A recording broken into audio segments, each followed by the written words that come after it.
was we worked so hard from 2010 to 2014 to elect people to stop what is going on, to protect the interest of our country that was our founding fathers had. And what's happened, the Congress people down there that we elected, the men and women, not all of them, but they have ignored us. They don't think we count for anything. As a matter of fact, they want our votes, but sure as hell, they talk nasty about us everywhere else. And I'm tired of it, and I finally said I've had enough. So when you see my information over there, you can take a look at Pat Meehan's record. First, I want to let you know, the average Republican congressman in Washington votes about 63% of the time conservative. Pat Meehan's record, as rated by other conservative sites on conservative value, votes 31 to 36%, depending on which group you're in. I'm endorsed by Phyllis Schlafly on a national basis.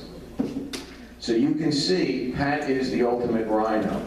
Now, I want to tell you one thing, you won't find it on his website. Pat Meehan was Arlen Specter's. We all remember Arlen Specter, don't you? He was a Democrat, then he became a Republican, then he became a Democrat, and then we don't know what the heck he was after that. But anyhow, Pat was Arlen Specter's chief counsel. He was also his Pennsylvania chair. For many years, Pat used to say, Arlen Specter was my political mentor. Guess what? You don't see that anywhere on his websites today. Pat Meehan is the new reincarnation of Arlen Specter. Other things that bothered me. I'm a businessman, I have payroll, I've got like 75 employees, sometimes I have over 200, depending on what jobs we've got going. But my people have the same health plan that I have, and Obamacare has been a complete catastrophe. It has cost my employees dramatically. And I will tell you this, when you vote to keep to fund Obamacare, it doesn't help us. You know, you see all the thing about, they call it discretionary spending. It's really the old pork barrel spending. Get me a congressman that eliminate 2 or 3 of these crazy regulations that come down, lower your corporate tax structure so our corporations and our business can compete worldwide. And guess what? We don't need their pork spending. We'll have plenty of jobs here. But they do that to control us. Simple as that. And it's very frustrating. The other thing is, if you want to help the economy, you don't continue to raise the debt ceiling. Because as Margaret Thatcher said, eventually you run out of other people's money. Pat has voted 4 times to raise the debt ceiling. That bothers me to no end, because somewhere you got to put a stop to it. The other thing that bothers me is Pat's voted to continue Obama's illegal immigration. Now let me say this, and I've said this, maybe some of you have heard this before. The Constitution is not a suicide pact. We are under no obligation to accept people in this country who want to sell drugs to our kids, rape our wives and our daughters, and create mayhem in this country. I gotta tell you, no way do we have any obligation to let them in. Likewise, we have no obligation to let people in this country who hate this country, who want to bring 11th century archaic law and not want to assimilate into our Judeo-Christian law background. It just doesn't make sense to me. You wouldn't invite these people to your home for dinner if they were going to kill you. I will tell you this, we go to their country and try to say, hey, why don't you try some of the 10 Commandments and some of this other stuff? But guess what? 3 things will happen and they're all bad. We'll get thrown in jail, beaten up, or beheaded. So the reality is, you've got to make a stand. Leadership means you fight for what you believe. You don't run away from it. And I think I've used up my 10 minutes because I see Sam here and his smiling face. Oh, I had 10 minutes. Thank you. Hopefully to see you. And please go to the website. We got a table back there. Love to have that. And thank you so much. Folks, we'll be back. You want to talk to him? He's going to be coming here next month, so you'll be able to ask him more questions and you'll be able to spend a little bit more time. Next up, we have Paul Brooker, who is one of our new board members. He's going to be in Newston, our main speaker. Paul? Thank you, Sam. By the way, if anybody has any questions regarding Mark's 501c3, I am a tax specialist and I can help you with that or other tax questions. I'm going to introduce tonight our featured speaker, Rod Luce. Rod has quite an impressive and a rather lengthy resume. He is a Berks County native, grew up in West Lawn, graduated from Wilson High and then Millersville. Out of Millersville, went into the Marines as a second lieutenant, served 3 years on active duty. 18 years after that in the reserves, finally left the Marines as a major. He then worked for the Department of Defense in industrial security specialist and criminal investigation with the U.S. Army for 9 years.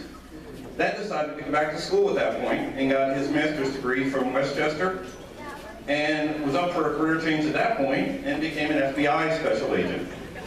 After working in the tactical unit, doing kidnappings, domestic terrorism, and a member of the SWAT team, he was transferred to New York City, where he worked in counterintelligence, drug cartels, domestic terrorism, and was a hostage negotiator, police instructor. He then was promoted to a supervisory special agent in 2002 and transferred to Quantico, where he began teaching domestic terrorism, international terrorism, as well as instructing police in foreign countries. He is now, like me, an adjunct professor at Albernia University, and tonight he's going to fill you guys in on domestic terrorism and some very pertinent issues. So I want you to welcome Rod Luce.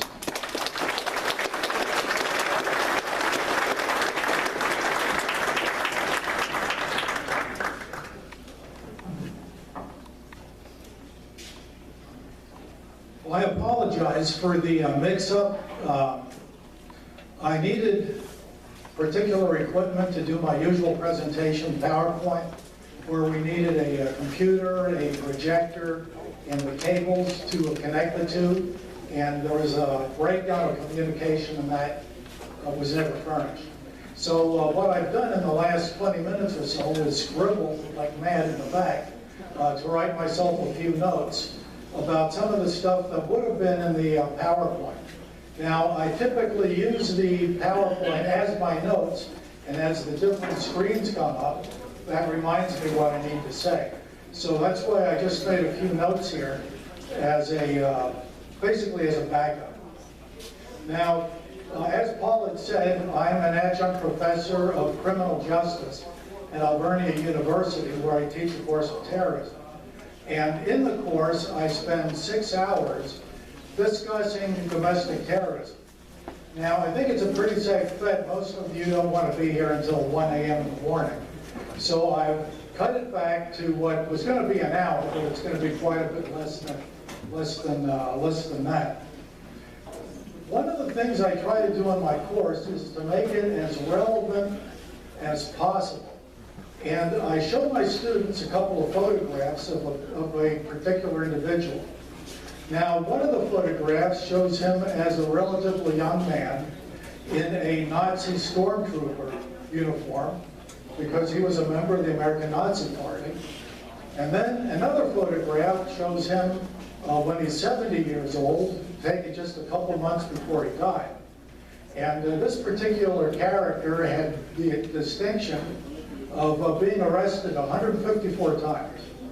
And he was arrested for everything from, let's see, for assault on a police officer in Georgia. He was arrested for possession of stolen explosives, for any of a number of different crimes. And he was the primary suspect in firebombing of a synagogue and a Jewish community center. Anybody want to take a guess what this fellow's name was? No, Roy Frankhauser. Now, Roy Frankhauser lived on South 4th Street in Reading, and he was probably Berks County's biggest celebrity at one time. I mean, he was in the national news, not just the local news. And the reason I talk about him is to let my students know that when we're talking about domestic terrorism, we're just not talking about white supremacists in the South or crazies out on the left coast, but we're talking about problems that have been right here in Berks County.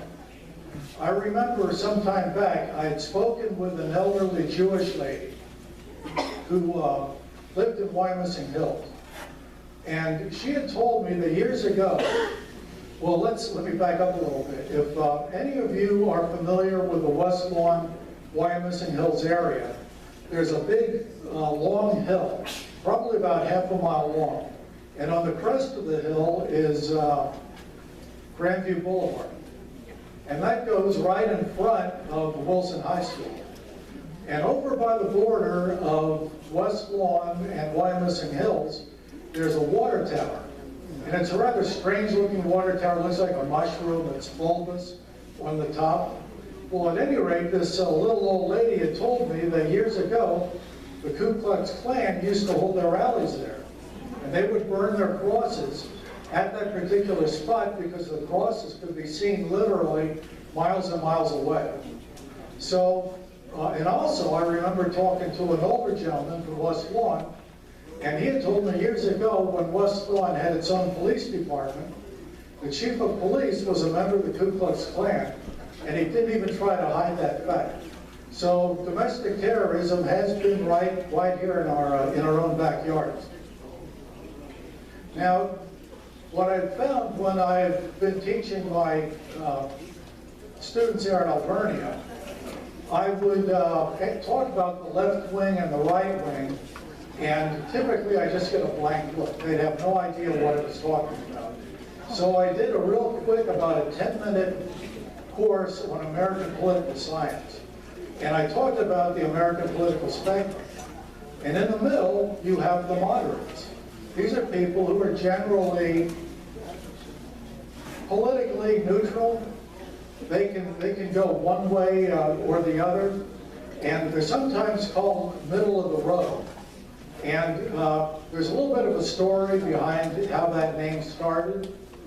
Back in the early 1950s, General Eisenhower, he was a general at the time, was being courted by the Republican Party to run for president. And they asked him, well, General, where do you stand politically? And Eisenhower said, well, I'm middle of the road. And they said, well, what? We never heard that before. What do you mean by middle of the road? And Eisenhower responded, well, when I'm walking down the country road, I always try to walk right down the middle, because if you get too far to the right or too far to the left, you wind up in the gutter. So he didn't invent the phrase middle of the road, but he popularized it. Then if we move a little bit to the right of center, we have the conservatives. And I assume that probably, I'm not a member of the Berks County Patriots, but I think I know enough about it that I'd say probably the vast majority of you would fit into the category of conservatives. And of course, conservatives traditionally are for smaller government, for lower taxes, typically not real big on social programs, and strong on national defense. And then within the conservative movement, you have moderate conservatives towards the center, and on the other hand, you'll have ultra-conservatives. But and I think in all likelihood, the majority of you would fit somewhere in the conservative spectrum. And then moving a little bit further to the right, you have the reactionaries. And the reactionaries, the best definition I ever heard for them is that they're conservatives on steroids. These are people who take the conservative ideas and push it about as far as they can. And years ago, when I was an instructor at the FBI Academy, to give an example of a reactionary, I used to talk about Archie Bunker. But and back then they knew what I was talking about, but I can't use him anymore because college students nowadays have no idea who Archie Bunker is. And then on the extreme right, you have the fascists. And of course, fascism during the 20th century was Nazi Germany, the fascists in Italy, and also in Spain under Generalissimo Francisco Franco. And today, some political scientists believe that in some of the nations in the Middle East, specifically Iran, they've given them the title of Islamofascists. So fascism is still around, although it was largely defeated during World War II. Then if we start moving to the left from the moderates, the first group that you run into are the liberals. And these are typically associated with the Democratic Party. They usually don't have a problem with high taxes. They are big in social programs. And as I believe overheard somebody say earlier, they're great at spending other people's money. Then if you move a little, now you can tell I'm a little bit biased myself. You can see I lean to the right myself. Now if you go a little bit to the left of the liberals, the next group that you encounter are the socialists. And they are typically they're big on big government. They often have exorbitant taxes, such as they have in Scandinavia. And again, they love to spend money. And then finally, in the far left, you have the communists. When you look at communism on paper, it looks really good. It looks very benevolent. Because if you remember the phrase that Marx had coined, from each according to his ability, to each according to his need. And it sounds great, but it really doesn't work. Because communism almost always becomes an oligarchy, which means it's government by the few.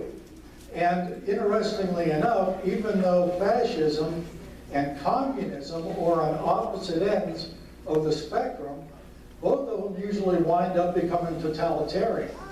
And rather than having the traditional spectrum as a straight line, but if you look at the spectrum that some political scientists make nowadays, it looks more like a horseshoe. So that when it comes around, the communists and the fascists, both being totalitarian, they're really a lot closer than what you ordinarily would think. Now within domestic terrorism groups, the FBI has broken this down into 5 primary categories. First of all, the left wing. Now, when we're talking about the left wing, we're talking about people at the extreme. Not so much the liberals or the socialists, but the people way out on the left, particularly the communists. There is still a communist party here in the United States, but it's just a shadow of what it had been. It has chapters in New York City and out on the left coast in the People's Republic of Berkeley. There's also the Communist Party also exists out there as well. And during the 1960s and 70s, the greatest domestic terrorism threat came from the left. You'll recall SDS, the Students for a Democratic Society, and the Weathermen. And I was always curious where the phrase weatherman came from. Well, actually, it was from an old Bob Dylan tune that was called Subterranean Underground Blues. And he used the phrase in that particular song that you don't need a weatherman to tell you which way the wind is blowing. Then also out on the left, we have the black separatist groups. This would include groups like the Nation of Islam, the Black Panther Party, the new Black Panther Party. And what a lot of liberals and blacks don't like to admit is that blacks can be every bit as racist as whites. And many of these groups are also very anti-Semitic, which I don't understand at all, because the Jews have traditionally been the greatest allies of the blacks, going back to the civil rights movement and before that. But for a reason that I don't quite comprehend, the Nation of Islam, for example, is becoming progressively anti-Semitic. Then we also have the Puerto Rican separatists.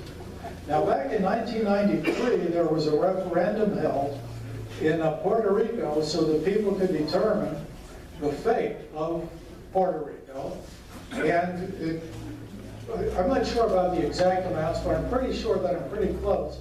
But about 49% voted to remain a territory of the United States. About 46